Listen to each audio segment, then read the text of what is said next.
Hi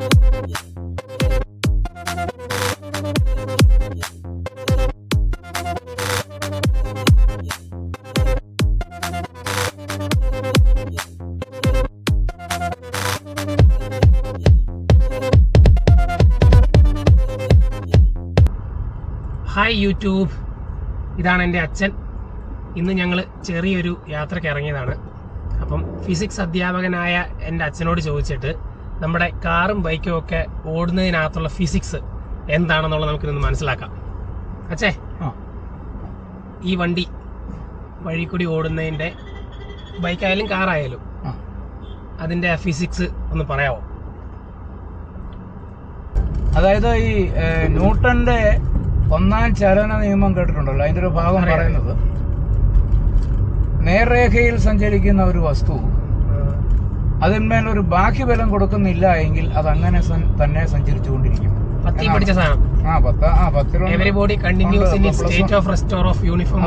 rest എന്നുള്ള കാര്യം വിട്ടിരിക്കുക, നമ്മളിപ്പോ ചലിച്ചുകൊണ്ടിരിക്കുന്ന ഒരു കാര്യമല്ലേ പറയുന്നത്. അതുകൊണ്ട് ഞാൻ ഒരു ഭാഗം എന്ന് പറഞ്ഞു. അപ്പൊ ഇത് നമ്മളൊരു ബാഹ്യബലം കൊടുക്കുന്നില്ല എങ്കിൽ നേരെ സഞ്ചരിച്ചുകൊണ്ടിരിക്കുന്ന ഒരു വസ്തു നേരെ മാത്രമേ സഞ്ചരിക്കുകയുള്ളൂ. വണ്ടി ഓടുന്ന പോലെ. വണ്ടി ഇപ്പൊ നേരെ ഓടുന്ന ഒരു വണ്ടിയാണെങ്കിൽ അതിന് ഒരു കാരണവശാലും അതിനകത്തിരുന്ന് നമുക്ക് വളവ് എടുത്തുകൊണ്ട് പോകാൻ പറ്റിയല്ല. അതായത് വളവ് തിരിയണമെങ്കിൽ വണ്ടിയിൽ വെളിയിൽ നിന്നൊരു ബലം വളവിന്റെ അകത്തോട്ട് കൊടുക്കണം. അതായത് നമ്മൾ പറയുന്ന എക്സ്റ്റേണൽ ഫോഴ്സ് എന്നാണ്. ഈ എക്സ്റ്റേണൽ ഫോഴ്സിന് വലിയൊരു പ്രാധാന്യമുണ്ട്. നമ്മൾ കാറിനകത്ത് അല്ലെങ്കിൽ ഒരു വാഹനത്തിനകത്തിരുന്നു കൊണ്ട് അതേലൊരു എക്സ്റ്റേണൽ ഫോഴ്സ് കൊടുക്കാൻ പറ്റിയില്ല. കാരണം നമ്മൾ വാഹനത്തിനകത്ത് നമ്മൾ സഞ്ചരിച്ചുകൊണ്ടിരിക്കുമ്പോൾ എത്ര പേര് കൂടി പിടിച്ചു പുറകോട്ട് വലിച്ചാലും വണ്ടി നിൽക്കില്ല. ബ്രേക്ക് കൊടുക്കാൻ വേണ്ടി വണ്ടി ഇരുന്നുകൊണ്ട് പുറകോട്ട് വലിച്ചാൽ വണ്ടി നിൽക്കില്ല.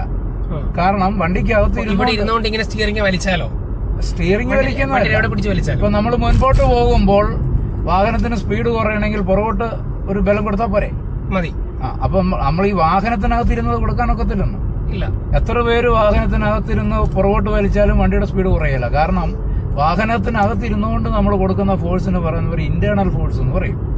എക്സ്റ്റേണൽ ഫോഴ്സ് കൊണ്ട് മാത്രമേ വാഹനത്തിന്റെ സ്പീഡ് കുറയ്ക്കാൻ പറ്റത്തുള്ളൂ. അതാ ഞാൻ പറഞ്ഞത്, ഒരു ബാഹ്യബലം കൊടുക്കുന്നില്ല എങ്കിൽ ആ വസ്തു അങ്ങനെ തന്നെ തുടർന്നുകൊണ്ടിരിക്കും. അപ്പൊ ഈ പറഞ്ഞ കാര്യം വാഹനങ്ങൾക്കെല്ലാം ബാധകമാണ്.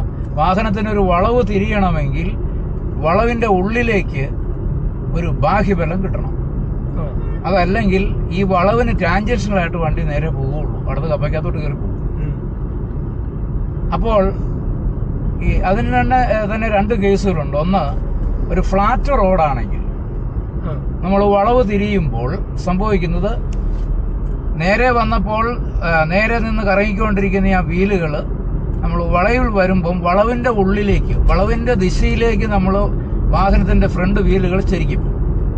അതിനുള്ള സ്റ്റിയറിംഗ് ചെരിയുമ്പോൾ കറങ്ങിക്കൊണ്ടിരിക്കുന്ന വീല്, വഴിയിൽ നല്ല സ്പീഡിൽ കറങ്ങിക്കൊണ്ടിരിക്കുന്ന വീല് പെട്ടെന്ന് ചെരിയുമ്പം റോഡും ഈ ടയറും തമ്മിൽ ഫ്രിക്ഷൻ ഉണ്ടാവും. ആ ഫ്രിക്ഷന്റെ ദിശ എന്ന് പറയുന്നത് അകത്തോട്ടായിരിക്കും, അതായത് വളവിന്റെ ഉള്ളിലോട്ട്. ആ ഫോഴ്സാണ് നമുക്ക് വേണ്ടത്. ആ ഫോഴ്സിന് പറയുന്ന പേരാണ് സെൻട്രിപെറ്റൽ ഫോഴ്സ് എന്ന് പറയും. അപ്പൊ ഈ സെൻട്രിപെറ്റൽ ഫോഴ്സ് കൊടുക്കുന്നത് ഈ വളവുങ്കൽ, നമ്മൾ വീല് വളവിന്റെ ദിശയിലേക്ക് തിരിക്കുമ്പോൾ, കറങ്ങിക്കൊണ്ടിരിക്കുന്ന വീൽ അങ്ങനെ തിരിയുമ്പോൾ റോഡിൽ നിന്ന് ഫ്രിക്ഷൻ ഉണ്ടാകും. ആ ഫ്രിക്ഷനാണ് ഈ സെൻട്രിപെറ്റൽ ഫോഴ്സ് വാഹനത്തിന് കൊടുക്കുകയും അത് വളവ് തിരിഞ്ഞ് പോവുകയും ചെയ്യുന്നത്. അപ്പോൾ ഒരു കുഴപ്പം എന്താണെന്ന് വെച്ച് കഴിഞ്ഞാൽ, ഇങ്ങനെ ഓരോ വളവെങ്കിലും ഈ പറഞ്ഞ ഫ്രിക്ഷൻ ഉണ്ടായാൽ ടയറുകൾക്ക് വിയർ ആൻഡ് ടിയർ ഉണ്ടാവും. വിയർ ആൻഡ് ടിയർ എന്ന് പറഞ്ഞാൽ തേയ്മാനം. അത് ഒഴിവാക്കാൻ വേണ്ടി ഒരു ടെക്നിക്കുണ്ട്. അതിന് പറയുന്ന പേര് ബാങ്കിങ് ഓഫ് റോഡ്സ് എന്ന് പറയും. ഈ ബാങ്കിങ് എന്ന് പറഞ്ഞാൽ അപ്പൊ ഈ വളവുങ്കൽ, നമ്മൾ ടാറിന് വഴിയാണ് കൃത്യമായിട്ട് അറിയാം. വളവുങ്കൽ നമ്മൾ ശ്രദ്ധിച്ചാൽ അറിയാം, ഈ വളവിന്റെ ഔട്ടർ എഡ്ജ് ഇന്നർ എഡ്ജിനേക്കാൾ അല്പം കൂടെ ഉയർത്തിയിട്ട് വളവിന്റെ ഉള്ളിലേക്ക് ഒരു ഇൻക്ലിനേഷൻ കിട്ടുന്ന രീതിയിൽ റോഡ് പണിത് വെച്ചിരിക്കുന്നത് നമുക്ക് കാണാം. ഇതിന് പറയുന്ന പേരാണ് ബാങ്കിങ് ഓഫ് റോഡ്സ് എന്ന് പറയും. ഇങ്ങനെ ചെയ്താലുള്ള പ്രയോജനം എന്താണെന്ന് വെച്ച് കഴിഞ്ഞാൽ, ഈ വളവുങ്കൽ വണ്ടി വന്ന് മുൻപോട്ട് പോകുമ്പോൾ ഈ റോഡിൽ നിന്നുള്ള റിയാക്ഷൻ, അതിന് പറയുന്നവർ നോർമൽ റിയാക്ഷൻ എന്ന് പറയും. ഈ നോർമൽ റിയാക്ഷൻ റോഡിന്റെ വളവിന്റെ ഉള്ളിലേക്ക് അല്പം ചെരിഞ്ഞ് മുകളിലോട്ട് പ്രവർത്തിക്കും. അങ്ങനെ വന്നു കഴിഞ്ഞാൽ ഈ റിയാക്ഷൻ 2 കമ്പണന്റ് ആയിട്ട് തിരിയും. അതിനൊരു ഹൊറിസോണ്ടൽ കമ്പണന്റ് വളവിന്റെ ഉള്ളിലേക്ക് കിട്ടും. ആ ബലം ഈ സെൻട്രിപെറ്റൽ ഫോഴ്സ് കൊടുത്തോളൂ. അപ്പോൾ ഈ ടയറുകൾ ഒരയല. അതിനും ഒരു പരിധിവരെയൊക്കെ ഉള്ള സംഭവമുണ്ട്. ഒരു പരിധിയിൽ കൂടുതൽ സ്പീഡ് വന്നു കഴിഞ്ഞാൽ ചിലപ്പം ഇതിന്റെ ഈ നോർമൽ റിയാക്ഷന്റെ, ഞാൻ പറഞ്ഞല്ലോ, നോർമൽ റിയാക്ഷൻ അകത്തോട്ട് ചെരിയുമ്പോൾ അതിന്റെ ഒരു കമ്പണന്റ് അകത്തോട്ട് കിട്ടും. അതാണ് സെൻട്രിപെറ്റൽ ഫോഴ്സ് കൊടുക്കുന്നത്. അതിനും ഒരു പരിധിയുണ്ട്. പിന്നെ നമ്മൾ സ്പീഡ് കൂട്ടിക്കഴിഞ്ഞാൽ ഫ്രിക്ഷനും കൂടെ ഉണ്ടാവേണ്ടി വരും. അപ്പം വളവെങ്കിലും വേണമെങ്കിൽ ഫ്രിക്ഷൻ ഉണ്ടാകാം, നമ്മുടെ സ്പീഡ് കൂടുതലായതുകൊണ്ടാണ്. ബാങ്ക് ചെയ്ത റോഡിലും അതിനൊരു പരിധിയുണ്ട്. ഇത്ര km/h എന്ന് പറഞ്ഞായിരിക്കും ഇവിടെ ബാങ്ക് ചെയ്തിരിക്കുന്നത്. അതിലും കൂടിയ സ്പീഡിലാണ് നമ്മൾ വന്ന് വളം എടുക്കുന്നതെങ്കിൽ ഈ പറഞ്ഞ നോർമൽ റിയാക്ഷന്റെ കമ്പണന്റ് തികയല സെൻട്രിപെറ്റൽ ഫോഴ്സിന്. അപ്പൊ ഫ്രിക്ഷനും കൂടെ ഉണ്ടാവും. അപ്പം മനസ്സിലായി. അപ്പം അതാണ് വണ്ടി തിരിയുമ്പോൾ ഒച്ച കേൾക്കുന്നത്. ഈ ഒച്ച കേൾക്കുന്നതന്നെ ടയർ അവിടെ ഒരേന്ന. അതിനും ഒരു പരിധി, 3ാമത്തെ പരിധി അത്. അതിലും നമ്മൾ, അതായത് മര്യാദയ്ക്ക് വരുവാണെങ്കിൽ ഈ നോർമൽ റിയാക്ഷൻ തന്നെ കൊടുത്തോളും, പൊക്കോളും. അതിലും കൂടിയ സ്പീഡിലാണ് വരുന്നെങ്കിൽ ഫ്രിക്ഷൻ കൂടെ ഉണ്ടാവും.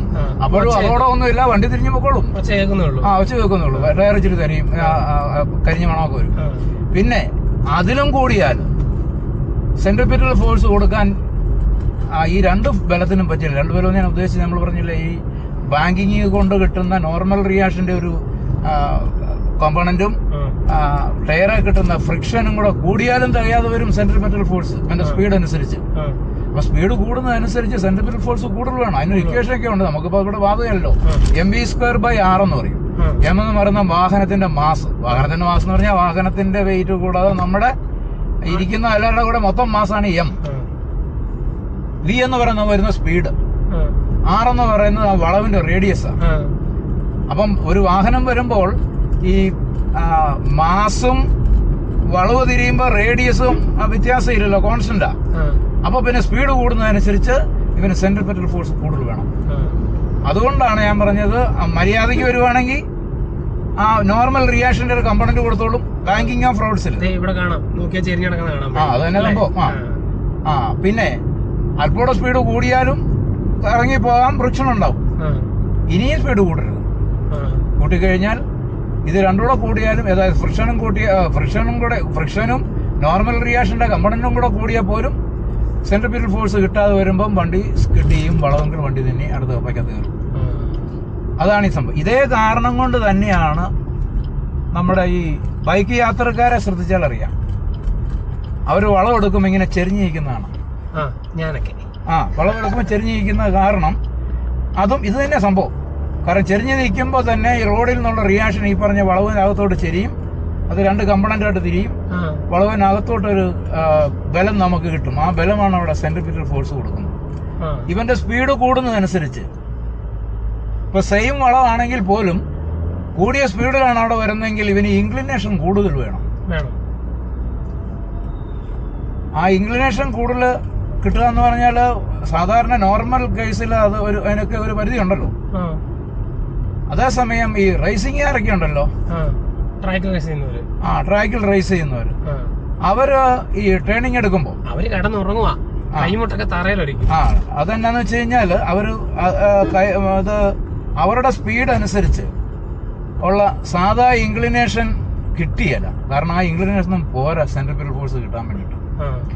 അപ്പോൾ അവര് മുട്ട് അല്ലെങ്കിൽ ശരീരഭാഗം നമ്മൾ തറയിൽ ഉരച്ചാൽ 2 കാര്യങ്ങളാണ്. ഒന്ന്, ഈ മുമ്പ് നമ്മൾ പറഞ്ഞില്ലേ ടയർ ഉരയുമ്പം സെൻട്രിപെറ്റൽ ഫോഴ്സ് കിട്ടുമെന്ന് പറഞ്ഞില്ലേ, എന്ന് പറഞ്ഞ പോലെ ഇവന്റെ മുട്ടിന്റെ ഫ്രിക്ഷൻ കൊണ്ടും സെൻട്രിപെറ്റൽ ഫോഴ്സ് കിട്ടും. തന്നെയല്ല, സാധാരണ ചെരിയുന്നതിനേക്കാൾ കൂടുതൽ ഇവന് ചെരിയുകയും ചെയ്യാം.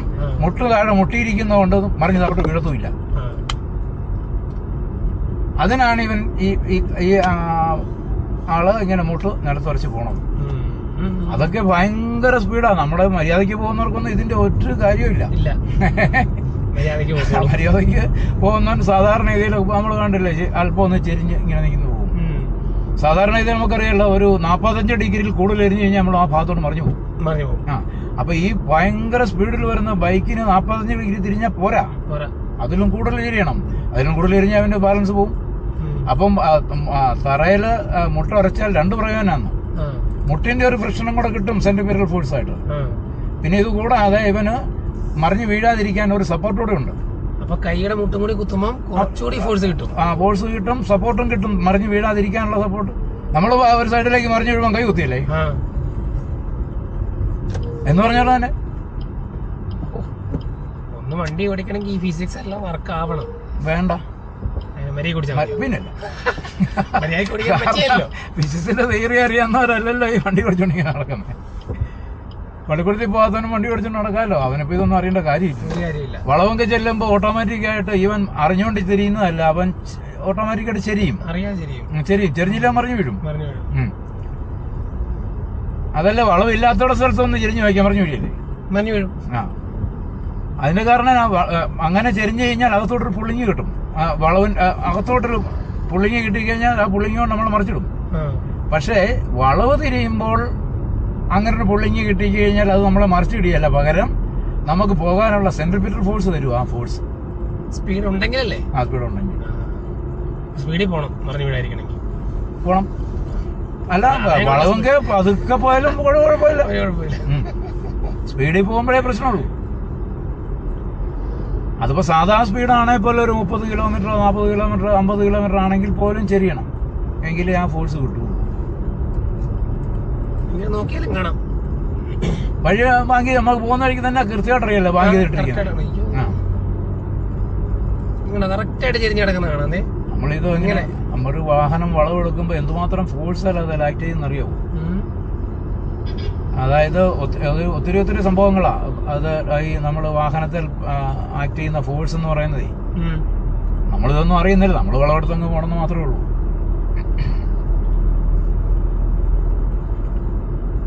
ഇപ്പം ടയർ തേഞ്ഞ് തീരാതിരിക്കുന്നതിന്റെയും കാരണം ഇതാണല്ലേ പറഞ്ഞത്? ടയർ തേയാനുള്ള കാരണം ഈ ഫ്രിക്ഷൻ ഉണ്ടാകുന്നതാണല്ലോ. ഫ്രിക്ഷൻ ഉണ്ടാകാതിരുന്ന ടയർ തേയല്ലേ.